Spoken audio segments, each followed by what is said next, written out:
மருத்துவர் ஐயா அவர்கள் என் மீது ஏதாவது கோபம் இருந்தால் ஐயா அவர்களே தயவு செய்து என்னை மன்னித்துக் கொள்ளுங்கள். தந்தையிடம் மன்னிப்பு கேட்பது ஒரு பெரிதல்ல. நீங்க சொல்லுங்க, என்னென்ன செய்யணும்னு சொல்லுங்க. ஒரு மகனாக, கட்சியின் தலைவராக அப்படி டக்கு சொல்லிட்டு செய்யலாம், சுலபமா செஞ்சுட்டு போலாம்.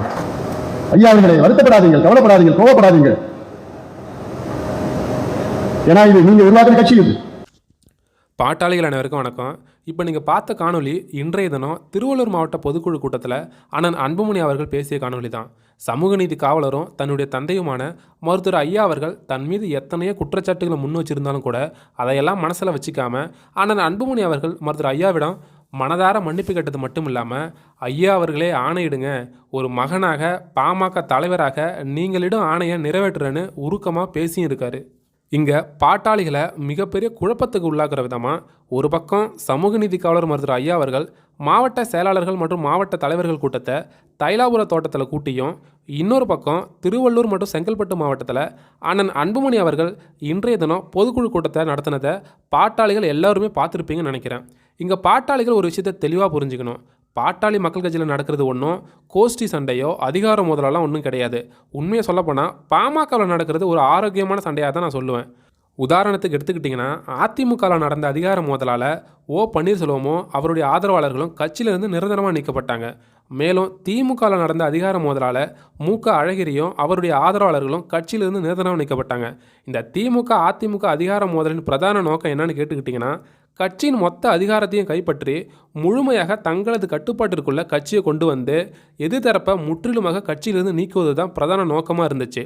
ஆனால் பாமகவில் நடக்கிற இந்த மோதல் என்பது அதிகாரத்தை கைப்பற்றுறதுக்கான மோதலோ இல்லை கட்சியை தங்களது கட்டுப்பாட்டிற்குள் கொண்டு வருவதற்கான மோதலோ ஒருபோதும் கிடையாது என்பதை பாட்டாளிகள் தெளிவாக புரிஞ்சுக்கணும்.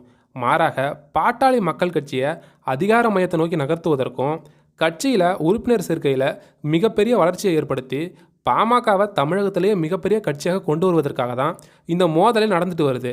அதனால தான் நான் ஆரம்பத்திலேயே இதை ஆரோக்கியமான சண்டைன்னு சொல்லி இருந்திருந்தேன். ஒருவேளை இது அதிகாரத்திற்கான மோதலாகவும் கட்சியை கைப்பற்றுவதற்கான மோதலாகவும் இருந்திருந்தால் இந்நேரம் மருத்துவர் ஐயா அவர்கள் அண்ணன் அன்புமணியை கட்சியிலேருந்து நீக்கிறேன்னு அறிக்கை விட்டிருப்பார். மேலும் அண்ணன் அன்புமணி அவர்களும் கூட மருத்துவர் ஐயாவிற்கு எதிரான விமர்சன கருத்துக்களை பொதுவெளியிலே வச்சுருந்துருப்பார். ஆனால் பாமகவில் நடக்கிறது வளர்ச்சிக்கான மோதல் என்பதால தான் ஒரு பக்கம் மருத்துவர் ஐயா அவர்களே கூட எனக்கு பிறகு கட்சியை அன்புமணி தான் வழி நடத்துவார்னு சொல்லிக்கிட்டு இருக்காரு.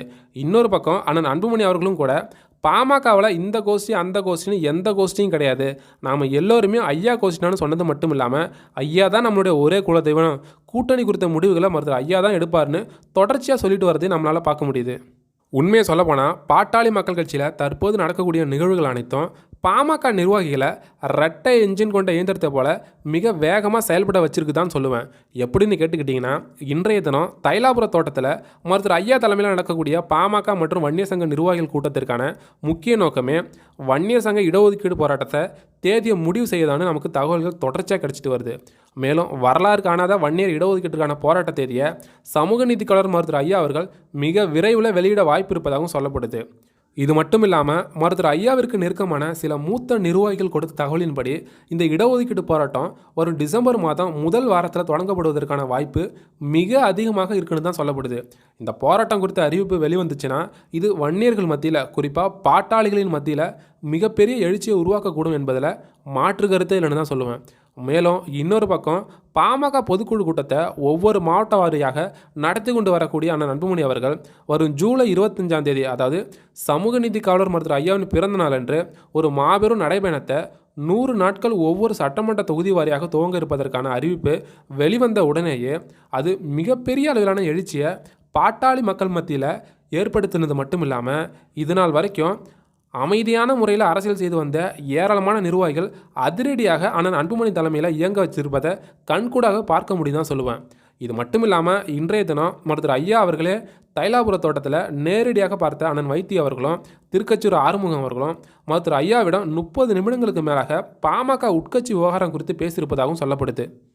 அண்ணன் வைத்திய அவர்களும் திருக்கச்சூர் ஆறுமுகம் அவர்களும் இன்றைய தினம் அன்புமணி அவர்கள் திருவள்ளூர் மாவட்டத்தில் நடைபெற்ற பொதுக்குழு கூட்டத்தில் ஐயாவிடம் மன்னிப்பு கேட்டு உணர்வுபூர்வமாக பேசிய காணொலிகளை ஐயாவிடம் சுட்டிக்காட்டி சமாதான பேச்சுவார்த்தையில் மிக தீவிரமாக ஈடுபட்டு வருவதாகவும் சொல்லப்படுது.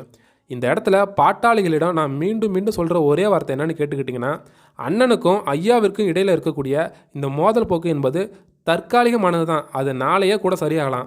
அதை புரிஞ்சிக்காம நான் ஐயா கோஷ்டி, நான் அண்ணன் அன்புமணி கோஷ்டின்னு சொல்லிக்கிட்டு சமூக வலைதளங்களில் சண்டை போட்டுக்கிட்டு இருந்தீங்கன்னா, மிகப்பெரிய கேள்விக்குள்ளாக்க போகிறது மருத்துவர் ஐயாவோட எதிர்காலமும் அண்ணன் அன்புமணி எதிர்காலமும் மட்டும் இல்லாமல் அதோடு சேர்ந்து 2 கோடி வன்னியர்களின் எதிர்காலமும் கேள்விக்குள்ளாகும் என்பதையும் நீங்கள் மனசில் வச்சுக்கணும். ஏன்னா இந்த நாடோடி வன்னியர் கூட்டத்திற்கு மருத்துவர் ஐயாவும் அண்ணன் அன்புமணியும் விட்டால் வேற நாதி இல்லை என்பது தான் மறுக்க முடியாத உண்மையும் கூட.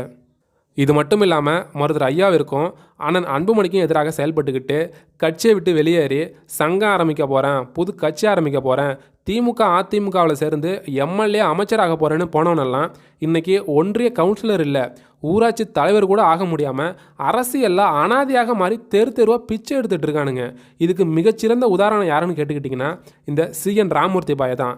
பாட்டாளி மக்கள் கட்சி தற்போது ஒரு மிக கடினமான சூழலில் இருந்துட்டு வந்துட்டுருக்கு.